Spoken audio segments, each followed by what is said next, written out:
Everyone, and thanks for joining the training. As Darren mentioned, we're going to be going over the motor carrier portion of the ELD today, and yeah, there's a lot of material to cover. We take breaks as we go through the day, as we go through the training. So feel free at that time to ask any questions that you may have. I'm going to share my screen in a moment. All right. And just give me a second to switch over here. Let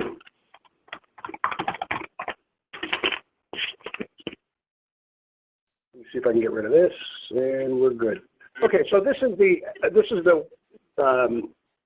website portal that you'll be viewing when you log into the ELD to the ELD system. There's two parts to this. There's the home page, which is what you're seeing here. This is the home page of the portal. There's two parts, and the other is called the E-dash, and we'll go through both of those. A couple of menu items to be aware of. There's a menu up at the top of the system. A couple of links that would be of interest, but they're also available down here, and this is what we'll be using. When you log into the system, as I said on the home page, you'll see a few links. There's a couple of things that you can do here. There's two responsibilities, actually, system that you'll be going through. And a lot of the information has already been imported. So you might want to just go through everything after this session to make sure that all of the information that has been imported is correct as far as your company, your drivers, and your vehicles are concerned. And there's, as I said, there's a setup portion to this application, which we're going to be going through. We're also going to be going through a reporting section of the ELD as well in a later in the training session.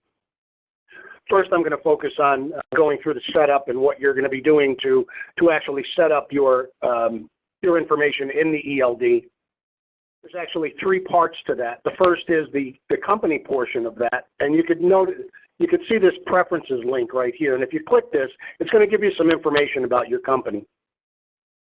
This will give you a little bit of information. You can edit if necessary, but everything should be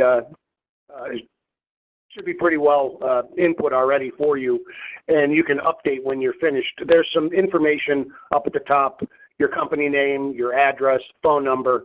All of this information is relevant to your company and should, as I said, already be entered.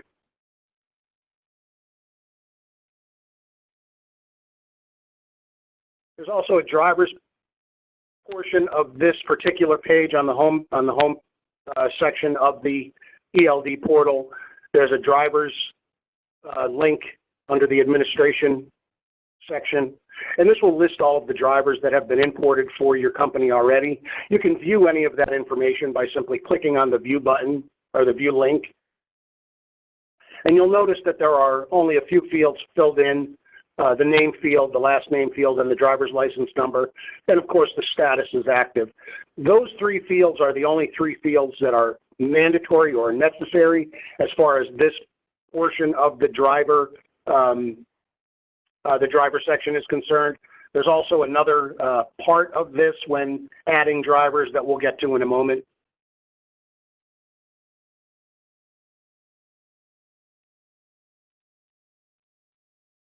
And the last link that you'll see on this home section is this right here under the E-dash section. It's HOS and DVIR. This is where the actual ELD portion of the application is. So as I said, there's two parts to this. There is a home page where there's limited information, limited functionality. And over here, if you click this link, the hours of service link, this brings you into the E-dash system. This is the actual ELD itself. This is where most of the information is kept. And all of these tabs that you see up here, these are the reporting tabs, and we'll get to that in a bit. I just want to continue going through the setup and show you everything that's involved in setting up not only your business, but your drivers as well as the assets, the trailers, the tractors that you may want to put into the application that your drivers will use. So going back to this, there are a couple of sections to both adding drivers and adding your company. And like I said, you might want to check all of this information to make sure that it is correct. So the first part would be the preferences to your company. The preferences would be some company information. And if, once again, you go over here to the E- system, there'll be the other two sections, which are the details. And this will list some other information for your company, such as the DOT number, company name. And this information has to be it has to be listed on here just as it's seen by, just as you registered with the FMCSA or DOT. This is what gets printed on the driver logs, and it has to be just as it is registered. If it is not, I've seen drivers get a hard time because the name is different in any way. So what we typically do to check that is enter your DOT number into the SAFER system, which is the FMCSA website, and simply enter your DOT number, and when you search on it, you're going to see the legal name. This is the name that should be entered on all of the screens or forms in the ELD system. So that's what should be entered here. It should be exactly as it appears in the SAFER website. Going forward, there's your company address, obviously the country. Time zone is really important because this is going to govern the time that's listed on the driver's logs. So it's important that this is correct as well. You could change the unit of measure, both miles and gallons, kilometers and liters. The next two options, the demo field and the API key, these are unnecessary. We don't have to worry about these fields. Just keep those blank. Engine diagnostics is another field that should also be blank. This would provide some other information not related to ELD, so it's not something that we're using at this time. The next three options are pretty important. The first is to allow end users to activate drivers. This would simply allow you to be able to activate and inactivate drivers as necessary. So that should be checked for you. The next option is pretty important as well. It's automatic driving immediately after vehicle moves. So obviously there's two options. One is unchecked. And if it's unchecked, this will only place a driver, the system will only place a driver into the drive duty status when the driver reaches 5 miles an hour. If this box is checked, it will place the driver into drive duty status immediately when the vehicle moves. So this is kind of a company preference, however you'd like to use that. Just keep that in mind. The last option is drivers must use portal asset list. There's also two ways that the assets can be utilized by the drivers. The first, if this is unchecked, the driver will have to enter their vehicle information and their trailer information, so vehicle number, vehicle VIN, plate number, registration state, all of that will have to be entered into the application by the driver before they can actually, as they're logging into the system, but anytime they use a different vehicle. So they can enter their vehicle that they're using the first time, and that'll stay in there. Those settings will always stay, but if the driver drives a new vehicle, they'll have to enter all of that information again for the new vehicle that they're going to be driving. Using the asset list or the asset feature that's in the ELD, administrative users or internal users are able to enter all of the vehicles into the system or into the asset base, which we'll go over here shortly. And that will allow the driver to simply select a vehicle from a drop-down list. So that eliminates any user error, wrong VINs, any wrong information that could be entered. And it's a much better way to use the system if the driver drives more than one vehicle. And also if you have a large fleet of vehicles, this would definitely be the way to go, to allow the driver to be able to select a vehicle from the list. If the driver only drives one vehicle forever, then they can use the system either way. But just another thing to keep in mind. This can be set by you, by the administrators of the companies, either way. So just simply check or uncheck this box.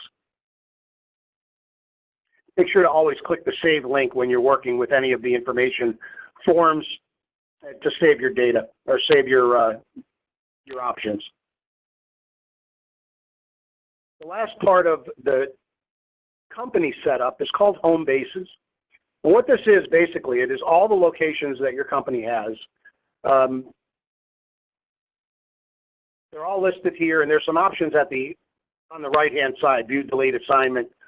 Delete obviously isn't something that you want to use, but view, you can view all of the information that's listed, and basically it's just the name of the location. The first location should always be called home base. And if there's more than one location, you can name that anything: satellite, the state name of where it is, and anything you'd like to name it, just so it's you have a way of knowing what the locations are. But there's also a setting down here when you're adding these locations. And once again, this information should already be in the system for you. If it's not, you can add them, and we'll go over that in a moment. But you should make sure that all this information is correct. So it should have the location name, location address, and then there's longitude and latitude. And this has to be entered for any of the home bases that are added to the system. And the way that we get this is I simply select the address and enter it into Google Maps. And that's going to change this URL line, this address line up at the top. And if you scroll to the end, you're going to see both the longitude and the latitude. And I just copy 4 places to the right of the decimal.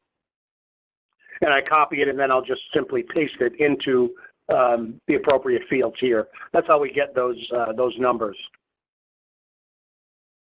Once again, make sure that the time zone is correct. This is reflected on the driver's logs. And once again, save it when you're finished. To add a new location, simply click the new link at the top and enter the information as we just went over before. Once again, the time zone is really important here. This is what governs what the time that's listed on the driver's logs, and save it when you're finished. Now, why these are important, these locations, is because this is how you can assign your drivers where their home base is, because that's what that's how the drivers are. It should be listed on their logs what their home base is. You can simply use the assignment link at the right-hand side, and you could click the drivers that work out of that location, that are assigned to that location. This is how you assign a driver to a location. And you could do that for all the locations. So that takes care of adding and going over the information relevant to your company. So once again, it's from the home page. You could edit the preferences if necessary. And then on the eDash system itself, you can view the details for your company as well as the home bases for the company. Now, the next part of the administrative process or administrative settings would be to make sure that all the drivers' information is correct and add any other drivers as necessary.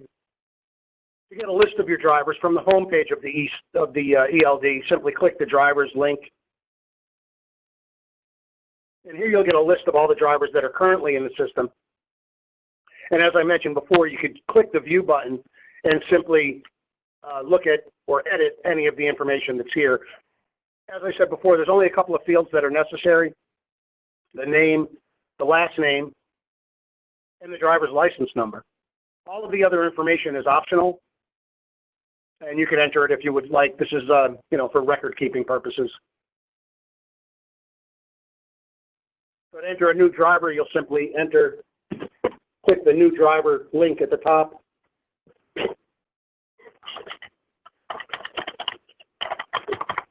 Enter the full name on the top line, and this could be a senior, and enter the last name on the second line. If there are many employees, typically I'll use an employee ID, but that's strictly up to the administrative users how you'll set these up. and enter the driver's license number. This is all that's required for these for this part of adding the drivers. There's another section that we're going to go over in a moment, but this is really all you have to add for these for entering drivers into the system.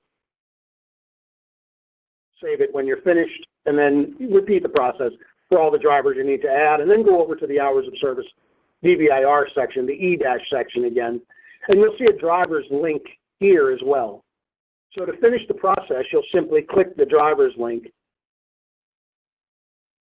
You'll notice that the driver that I just entered is not activated yet. So that's how you know the new drivers that are that you're added. They don't have a username and they're inactive over here. So you're going to click the view button or the view link, and this is where we'll complete entering a driver into the system. So the next part is to enter a username.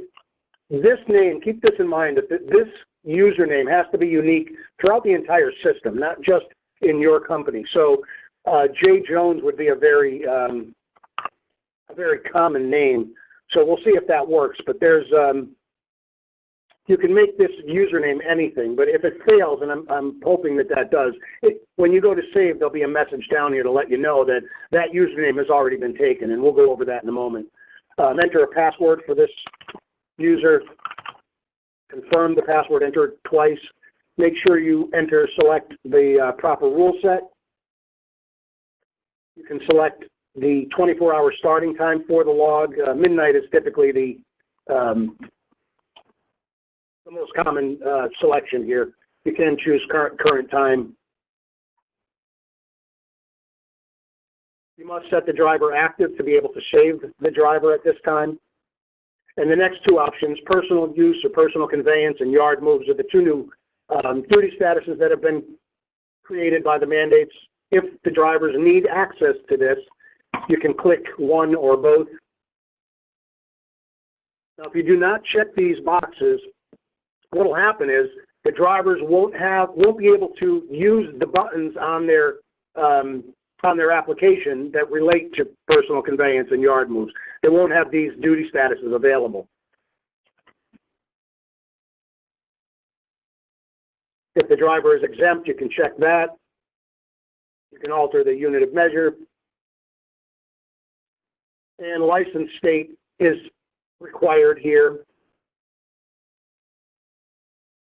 License number should already be filled in from what we completed before. And then there's this last option here, and this needs a little bit of explanation. DVIR Wi-Fi only.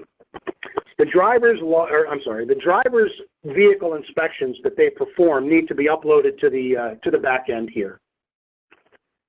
So there's a couple of ways to do this. Before I go over how that works, the drivers, and we'll see this in a little bit when we go through the reports, the drivers are able to attach up to 9 photos they can take with their mobile device to any DVIR. And that's good if the driver, maybe gets in an accident or has to show something to a mechanic, whatever the case is. The driver has the ability to attach those photos. That makes those DVIRs quite large. So if this box is unchecked, that means that the driver will upload the DVIRs using the data plan for their mobile device. And if they're using that with pictures, that could be quite costly. That will eat up a data plan rather quickly.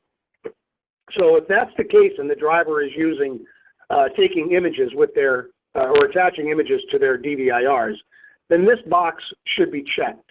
And that means that the DVIR would use Wi-Fi only when uploading the DVIRs. So no data plan is used.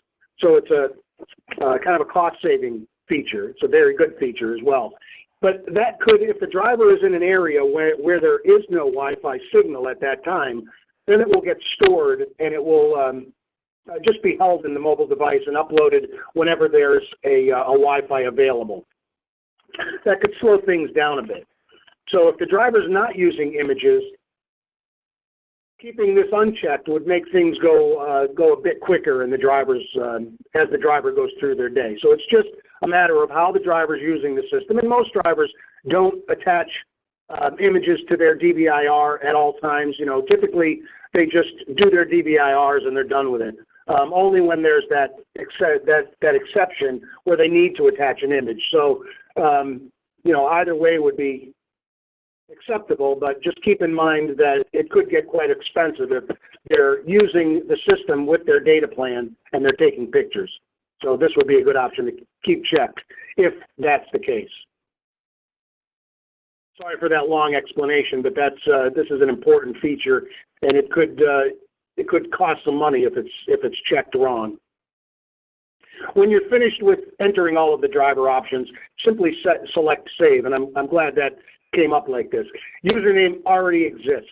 So that means that this username is already in the system. So what you can do there is enter a number, or just enter some, you know, maybe the middle initial, whatever.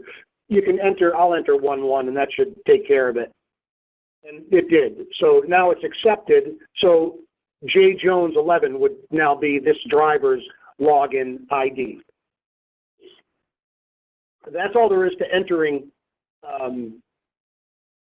drivers into the system. And now you can see that that driver that I just entered is active and their username has been filled in. So this driver has been added successfully. Okay, next I'm going to go over setting up the assets, because as I mentioned before, there's two ways that the system handles assets. One is the driver is able to enter the assets by themselves. As before they drive the vehicle, they would enter all the necessary information. The other would be to enter the assets into the application, which is what we're going to do here, and then the driver is able to select the vehicle that they're going to be using along with the trailer if necessary. But that's already in the system. You can just select from a drop-down list. So to enter and once again, this is something that if a lot of these assets should already be imported, so you might want to go through this list just to make sure that the information is correct and, you know, alter as necessary. Click the assets list and it'll bring up any information that's already held in the system. In this case, I have one tractor that's been entered. You can view the information and make any changes necessary, clicking the save when you're finished. There are two types of assets. There are tractors and there are trailers. So any vehicle that the driver is driving is considered a tractor as far as the system is concerned. Where that could get differentiated between the different types of vehicles is down here in the description. You'll see that this is a Ford F-250. So this is what the driver is going to see when they select vehicles, or when they go to that particular feature in the application. They're going to see the description, so they'll know which vehicle to select. So when you're adding, you simply tell it which type of asset you're adding, tractor or trailer. Enter an asset number. That could be any internal number that's not a trackable type of information, or anything that comes off of the ECM. This is generated internally. Enter the VIN number, plate number, and registration state. And once again, the description is, this is where you can differentiate between the different vehicles in your fleet. And when you're all finished, you would simply save the entry. So this is a pretty straightforward feature in the ELD. Be careful with the delete. If it goes away, it kind of messes things up a bit. But the good thing about this is if there is information attached to a tractor, it should not let you delete the entry. So if the tractor has been used, it will simply inactivate it. It won't delete it so it goes away. That's all there is to setting things up in the ELD application in the website portal. So we've gone over so far entering and editing the company details, entering drivers, and entering assets. That's all there is to setting the system up. So you should be able to go in and poke around a little bit and just make sure that all the information is correct. When we did import this, this is something that I want to mention. When we did import, there were some plate numbers and just some different information that wasn't available in the with the information that we imported. So that's why it's important that you go through all of this and make sure that all that information is correct and complete.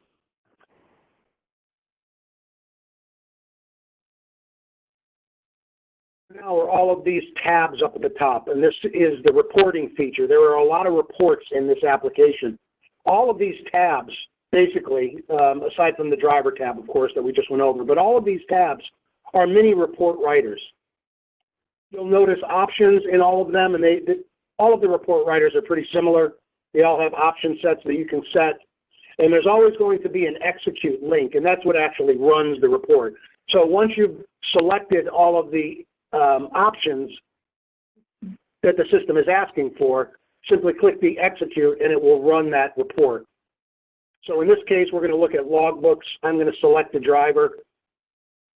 I'll select today and just click execute. Now this feature here is for one log at a time. So you can scroll through previous or next. You can use the calendar icon here to pull this up and select an icon. Select a date for viewing, but this is for viewing a single daily log. Click execute when you're finished, and you'll see the log, the heading at the top, the grid, along with the duty status changes down at the bottom. Now, in the application, or in the ELD in general, drivers are responsible for their logs 100%. Drivers must make changes to their logs. They have to make sure they're true and complete. They are totally responsible. With that said, administrators also have the ability to make changes to the log. Now, with changes to the log, there is a caveat. Drivers or administrators are not able to change any drive records that come off of the log themselves, or off of the ECM. So drive records that have come off of the ECM are kind of set in stone, as is the VIN number, the odometer, anything that comes off of the ECM is pretty much set in stone. Everything else can be editable. So these little icons over to the right of the duty status, these little notebook icons, allow the internal users to be able to make suggested changes to the logbook, to the driver's log. And when I say suggested log changes, that means that when a suggested change is made, and we'll go over that in a moment, driver will be notified that the administrative users have made a suggested change to their logs. Now, the driver will have to review that and make sure that they agree with it, and if they do, they agree with it, and it becomes part of their log set. If they don't agree with it, then it will go away like administration has never, or internal users have never made a suggested change. So drivers, as I said before, have complete control over their logs. To make a change, you'll simply click this icon to the left of the, to the right of the duty status that you want to work with. And as I said before, you can't change a drive duty status that has come off of the ECM. If there was one, you would see the duty status down here, but you won't see a little notepad icon because you're unable to edit that. But if you click either one of these, it will bring up this edit log, and you're able to change the duty status if necessary, the start date and time, edit the location, and it also requires you to make to enter a remark when you're making a change. And then you would simply save that. Now that wouldn't take place immediately. No change would take place until, as I said before, the driver accepts it. So once you click save here, the driver will be notified the next time they log in or log out of the application that there is a suggested change to their logs. So at that time, they could simply review it and either agree or disagree with the change, and that's how that all works. Now this feature could be a bit confusing, so there's a lot of user videos and user manuals for this and every other feature already in the system, so you'll have access to all of that as well.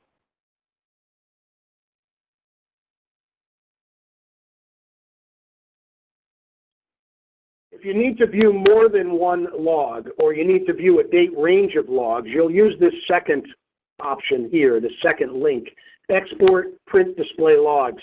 If you click that, it's going to bring up another form. You could simply select a date range,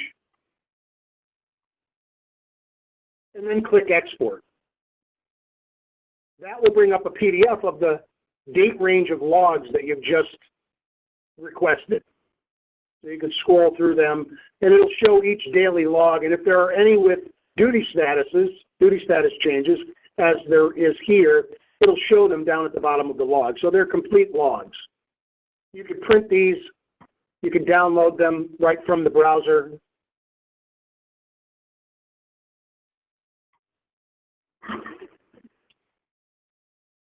And the last feature on this page, export ELD data file. That's another thing that FMCSA or DOT officers can request from a driver is their the ECM link feed. By clicking this link, it'll bring up once again another form that you're able to enter the requested date range for this particular file.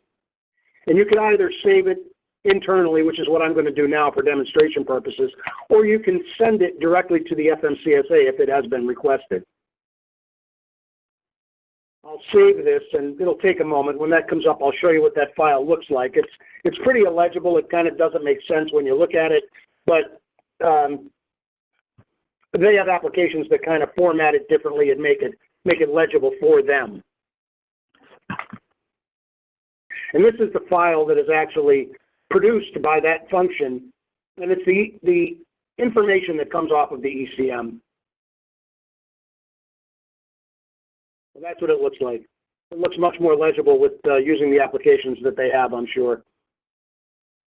Okay, unidentified logs is the next tab in the sequence here. When if a driver hops in a vehicle, doesn't log in, doesn't connect to it, just takes off driving, the system will keep track of that drive time, and it's called unidentified drive records. Those records have to be accounted for at some time by the driver who actually moved to the vehicle, who actually drove the vehicle at that time. So when there are unidentified drive records, the driver will be notified every time that they log in to take a look at them, and if it belongs to the driver who's actually driving the vehicle at that time, then they are asked to agree to take those into their logs, and they'll be accounted for. If there are any unidentified logs that are unaccounted for, they can be found by using this feature. Simply select the vehicle, enter a date range, and execute this report. Here there are no records because all of those have been absorbed. All of those have been accounted for by the drivers. But if there were unidentified or unaccounted for drive duty statuses, they would be listed here.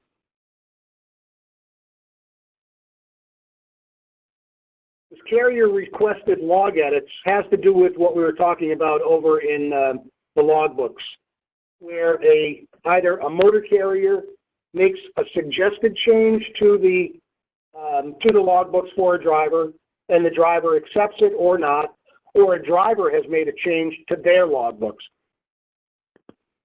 If a company or motor carrier is audited, what's requested aren't only the logs, they're also the changes to that log from the first time that it was created. So that's what this report is for. So I'm going to select the date range here, and I'll execute this. And it should bring up a couple of carrier-requested edits, I'm hoping. But this will show all of the changes that were requested. And it also shows if the driver agreed to it or not. So here's a change that was made for this particular driver. Here's the time that it was created or requested. And this is the response from the driver. Well, it should be the response from the driver, but the driver has yet to respond to this. So this is this change has just been requested. If the driver had accepted it, this will say accepted, and if not, it will say rejected. So this will also show the status of if the driver responded or not. And in this case, the driver did not respond yet. As I mentioned before, each time the driver logs in or logs out, if there are any of these requests, the driver will be made aware of it by a pop-up message.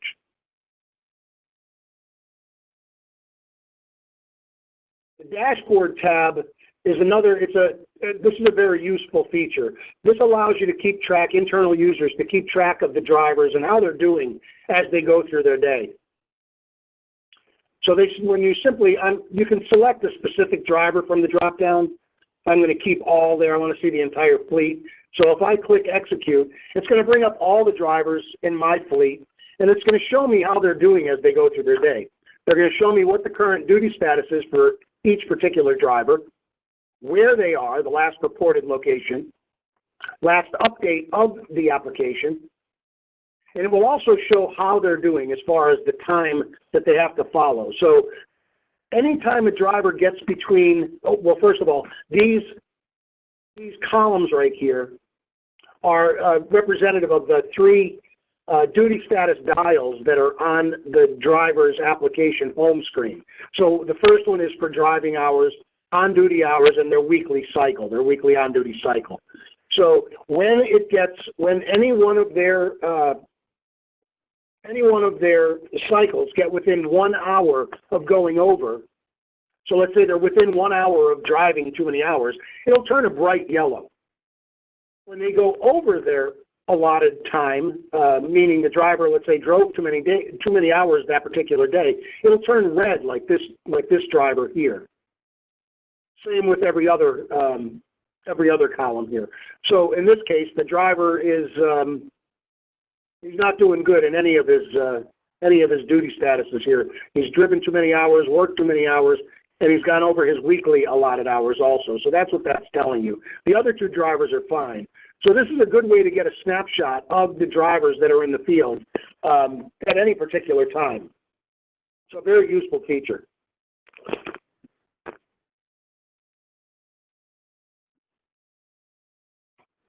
Violations are just that. Simply select the driver or the entire fleet.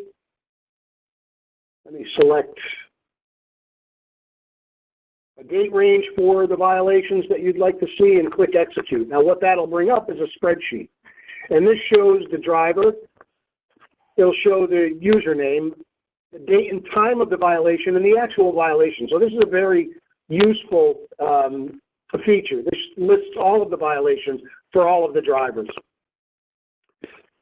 Now, one thing to note about these violations, both on the application as well as that you see here, these violations that are generated from the application are for internal use only. They don't get sent anywhere. They're simply for informational purposes only. Kind of, just to let the internal users know what's happening as the drivers go through their day and what they're getting close, how they're doing as far as any violations. But these don't get sent to, to any officials or FMCSA or anything like that. That's strictly for internal use only. In fact, even if the driver has gone over, let's say, their drive time for the day and they have the red dial on their application, when they show their logs to an officer, to a requesting officer, there is a mode that they're able to enter that hides all of that and simply shows the officer what they're supposed to see, which are the logs themselves. So they won't be, these violations, they're just for internal purposes. So I don't want anybody to get nervous when they see these violation reports or anything like that. It doesn't mean that it's going to affect your safety numbers or anything like that. It doesn't do that. DVIR is the next tab. That's just what it's self-explanatory. This is a list of the vehicle inspections that the drivers have done for whatever time period you want to go through. I'll pull up a couple here. These are all the DVIRs that were done by all of the drivers between this particular time frame. There's a couple of other filters that can be used. You can do a specific tractor number, trailer number, the condition of the vehicle, if you want to see only DVIRs for defects that need to be corrected, whatever the case is. I'm just going to view all of them. Now there's two types, as you can see here, two types of DVIRs The first one, I'm going to click on this. The first one will list simply the DVIR. So you'll see the header information. You'll see all of the check boxes that the drivers can check. If anything is checked, you'll see it. You'll see the condition of the vehicle as reported by the driver, and you'll also see the driver's signature. So the complete DVIR. If, however, you check there's a second icon over here to the right, that means that there are DVIRs that the driver has actually attached pictures. So if you click that one, you're going to see the same thing, the header information, all of the check boxes that can be checked by the driver, the condition of the vehicle, the driver's signature, as well as the images that have been attached to the DVIR. As I said before, the driver can attach up to 9 images to any DVIR. And this is what I was talking about before, that any DVIRs with images can eat up a data plan. So that's where that setting comes in before on the motor carrier side. So this is what has to be looked at when you're setting that setting, if drivers are going to be attaching images or not. But this is where you'll see those images.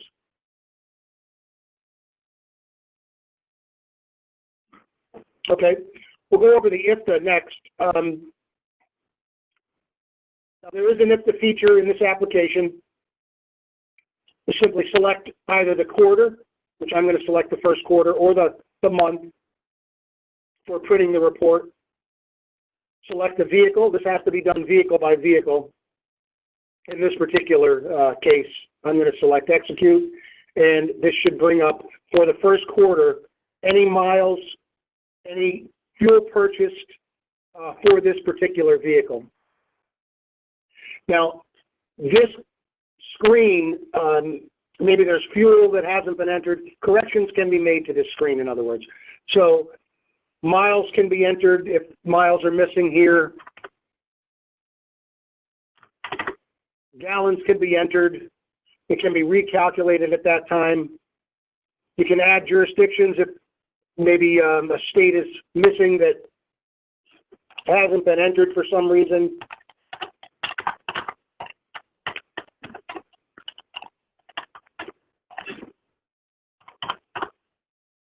And recalculate again. And then this can be downloaded and exported into other applications. Now this is just per vehicle. So for fleets with lots of vehicles, this is pretty inefficient. We're actually working right now on an expanded IFTA feature that will allow just about a one-button click IFTA report. So it'll be very easy to print out a complete IFTA report, complete with tax rates and everything else. And that'll be available shortly. We'll let everybody know when that's available. But that'll allow printing the complete IFTA report, and it'll be a report that'll be you'll be able to transpose that report either to a state form, or you'll be able to use that report for filing electronically. Either way, there'll be a much more complete IFTA function available in the near future.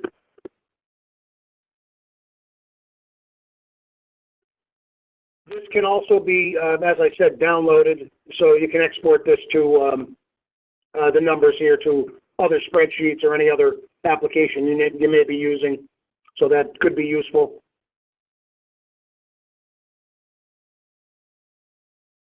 Driver records is another report that's available from the system. And this basically lists all of the duty status changes. Let's see if I can get this thing to print up quickly. Okay, so this will list all of the duty status changes. Some more. This is more diagnostic than anything else. This is what we use on the back end to diagnose any issues that you may be having. So it's really not a usable report as far as what you all will be doing, keeping track of your fleet and all of that stuff. But this is more diagnostic, and this is stuff that these codes are what we will use internally to diagnose any issues that you may have.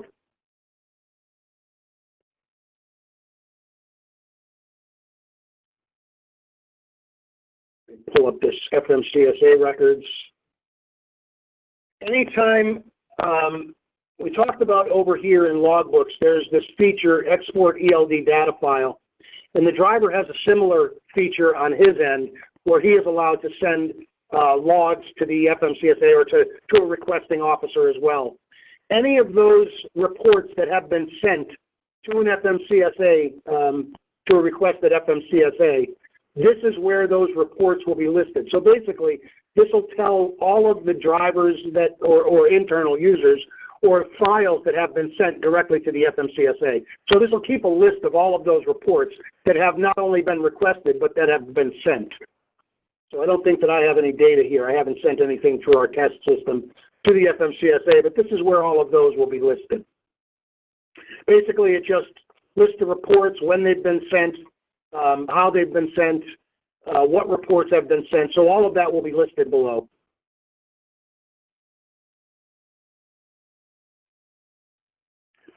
Shipments are another feature in the application. This allows internal users to actually assign pickups and deliveries to a specific driver.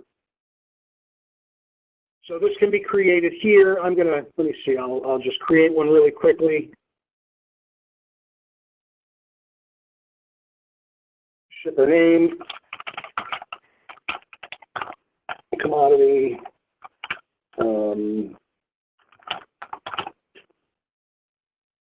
enter any comments. Same for the estimated delivery time.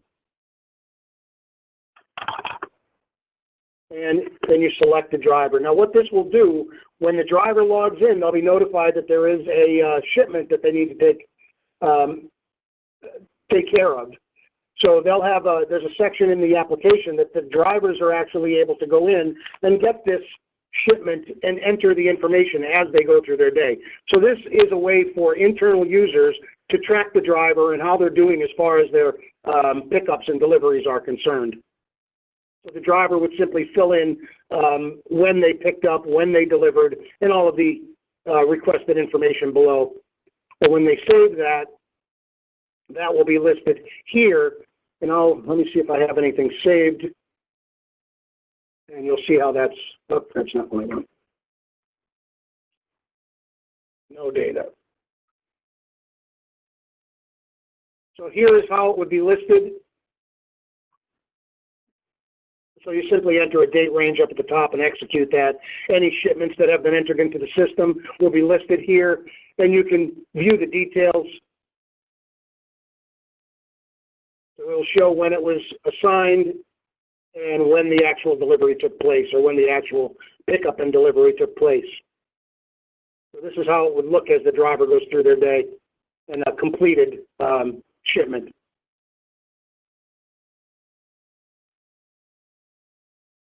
If you want, you could also delete these.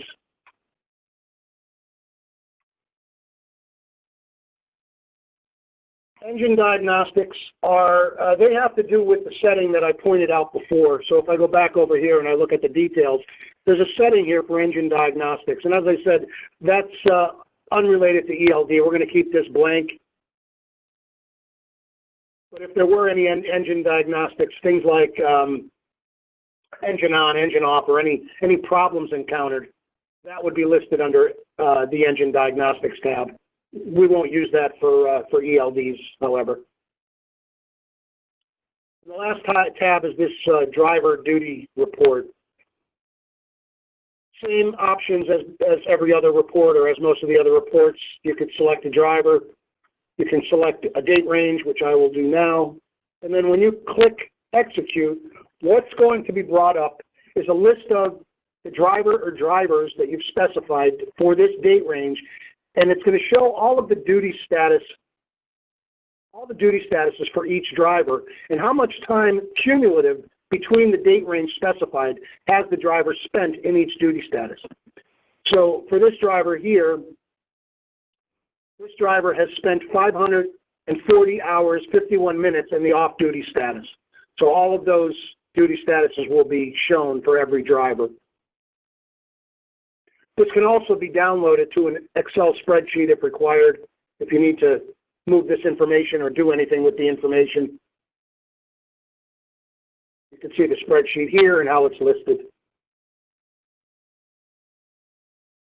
And that's all there is to all these tabs and everything set up. We've gone over quite a bit.